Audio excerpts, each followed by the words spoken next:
Bienvenidos a una píldora de ginecología y obstetricia. El día de hoy, el profesor Julius ha preparado un resumen de los estándares de cuidado médico en diabetes para el año 2021 de la Asociación Americana de Diabetes.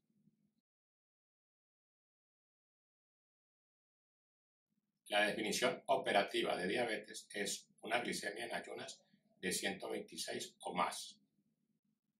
Una glicemia 2 horas posterior a una carga de 75 gramos de 200 o más. Una glicemia al azar de más de 200 en presencia de los síntomas clásicos de diabetes. O una hemoglobina glicosilada de 6.5 o más. Prediabetes se define como una glicemia en ayunas entre 100 y 125, una glicemia 2 horas poscarga de 75 entre 140 y 199, o una hemoglobina glicosilada entre 5.7 y 6.4. Se define como hipoglicemia nivel 1, valores por debajo de 70, nivel 2 por debajo de 54 y nivel 3, cualquier valor que altere el estado físico o mental que requiera asistencia de un tercero para su manejo. Se debe realizar tamizaje para diabetes en personas mayores de 45 años o menores desde los 10 años si tienen algún factor de riesgo.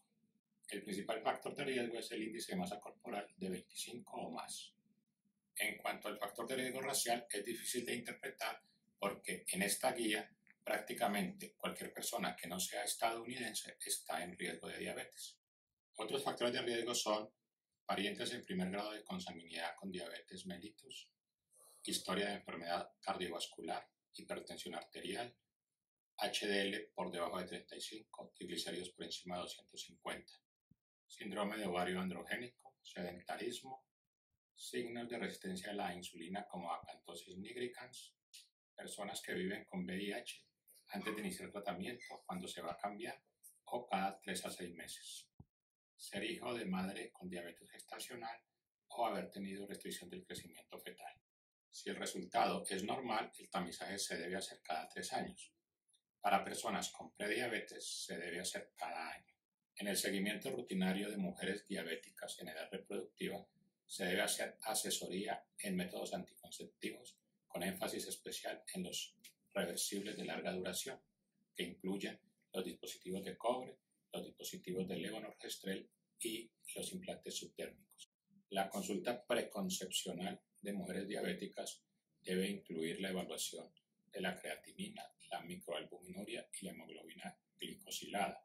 Se sugiere suplementar ácido fólico 400 microgramos y yodo potásico 150 microgramos antes del embarazo.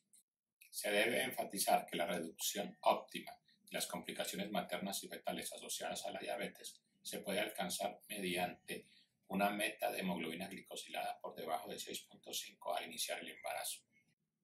Las mujeres diabéticas deben recibir 100 a 150 miligramos de aspirina desde la semana 12 a 16 para la reducción del riesgo de preeclampsia.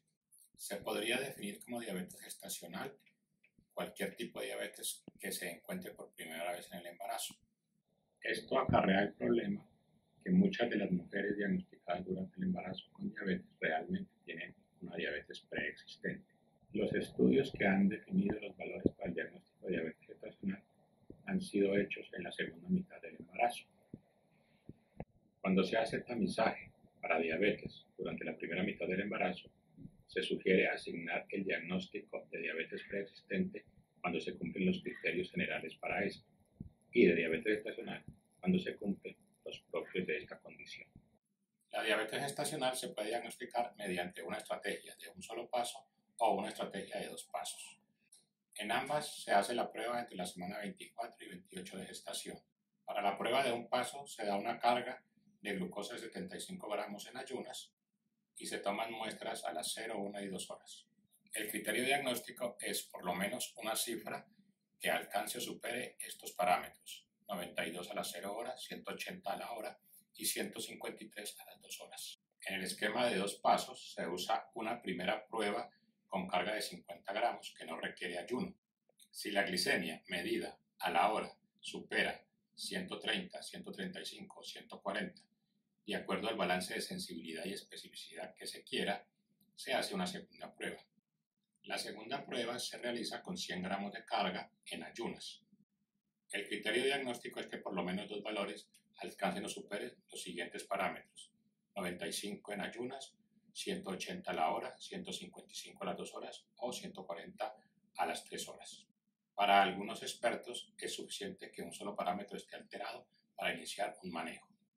Cuando se usa el esquema de 2 pasos, aproximadamente el 5% de las embarazadas tienen diabetes gestacional.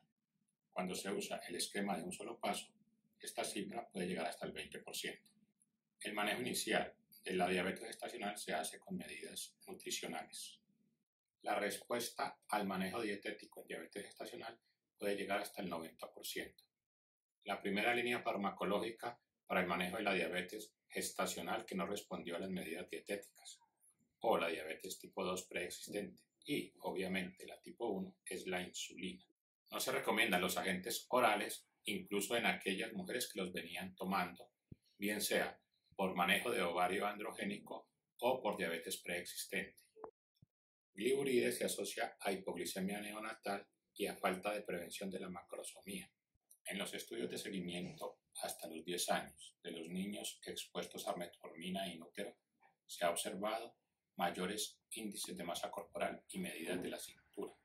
Las metas en embarazadas son glicemia en ayunas menor a 95, a la hora de 140 y a las 2 horas de 120.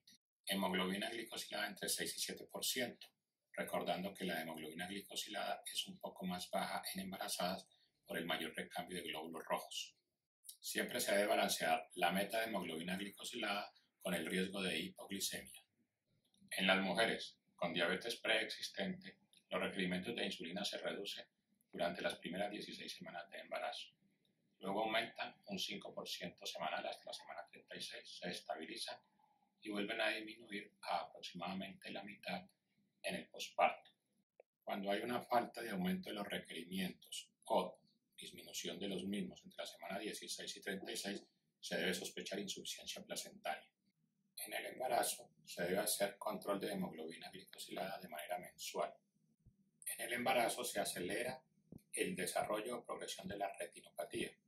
Por tanto, las mujeres deben tener un examen preconcepcional cada trimestre durante el embarazo y hasta por un año después del parto. Debido a que un porcentaje importante de mujeres con diabetes gestacional realmente tienen diabetes tipo 2, se sugiere su reclasificación 4 a 12 semanas después del parto usando los criterios estándar. Aproximadamente el 20% de las mujeres que tuvieron diabetes gestacional serán diabéticas tipo 2 a los 10 años, con un aumento de un punto porcentual anual hasta los 50 años para un 60% final. Esto se puede reducir hasta en un 40% con intervenciones en estilo de vida, control de peso, dieta, actividad física y con metformina. Hasta aquí la píldora de hoy. Un especial agradecimiento a David Agudelo, quien ha proporcionado el material bibliográfico. Nos vemos pronto.